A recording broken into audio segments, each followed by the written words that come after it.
what we want to do is use sports as the greatest metaphor for life. And if we feel like if we can teach kids how to deal with anxiety, how to deal with pressure, how to deal with failure, how to deal with success through sport, then in turn it helps them to become better people, right? So like if you're struggling with something, if your kid's struggling with a bully at school or struggling with taking tests because the pressure is just too much, how do you practice that? Like as a father, you can go to your daughter and your son and say, okay, work your hardest, don't worry about the end result. But those are just words, aren't they? Mm-hmm. Right? They have to physically put themselves, emotionally put themselves in that same situation over and over to really be able to understand how to deal with it. And what we're saying is that sports does that for you. So now through sport, when you practice every day and you're playing these games and you have these emotional challenges, you get used to figuring out how to navigate yourself through, which in turn helps you to become a better test taker and vice versa. I think the goal is always to win championships. No matter where you go, that's the goal. And that's his goal, that's Rob's goal, that's Magic's goal, that's Jeannie's goal, Rondo, all the guys, Kuzma, Lonzo, they all want to win championships, man. So that's what they're gunning for. Well, you don't need to win a champion. Well, you're asking me, we have to win championships. This is why we play. This is why we're here, is to win championships. And, he wouldn't have came here if he didn't expect to win championships.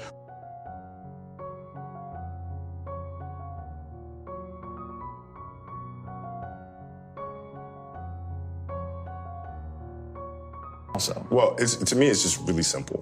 Wherever you play, the object is to win championships. That's it. End of story. End of story.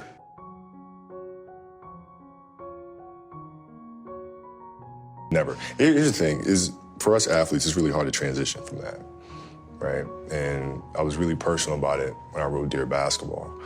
But that is the true challenge of finding what comes next and finding something that you love to do every bit as much as you love your first passion. That is a challenge for us. And I think, unfortunately for us athletes, we've been pigeonholed into thinking that we can only be one thing. And so when I retired, everybody is saying, okay, he's too competitive. He's not going to know what to do with himself. He's going to have to come back.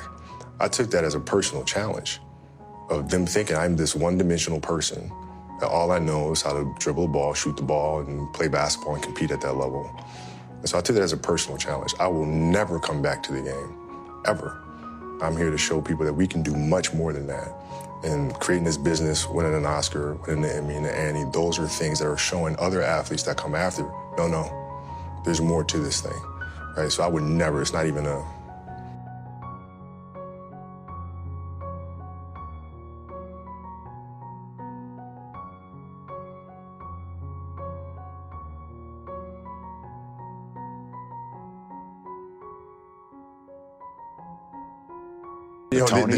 the challenge became, how do I take the lessons that I learned through the game of basketball and translate them into building the studio, right? What are the things that I can take from that? The discipline, the commitment, the team and community. How do you get the best out of each other? How do I take those lessons and move those here? That is the challenge. How do we do great work, uncompromising great work? You're not looking at the bottom line.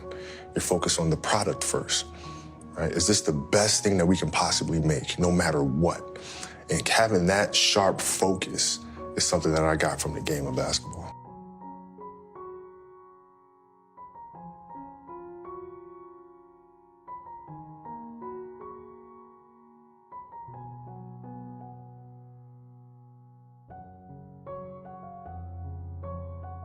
I'll sit and I'll think and I'll create. I write them all out.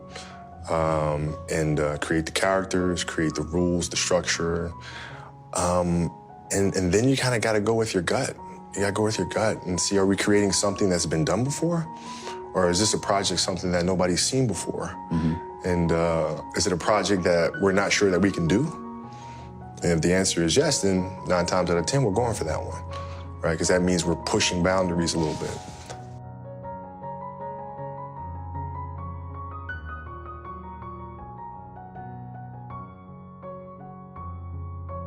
I love creating. I love directing, I love producing. I don't love acting. I don't love being in front of the camera. I like trying to figure out if the arc of the story is the right one. There's about a 0% chance that I come back and play. So not even like a... Nothing. 0. You're toast. you're finished. Done. As a player. That's it. Did last year at any point with you going through your first season not playing basketball? Never. Not once did you think about it?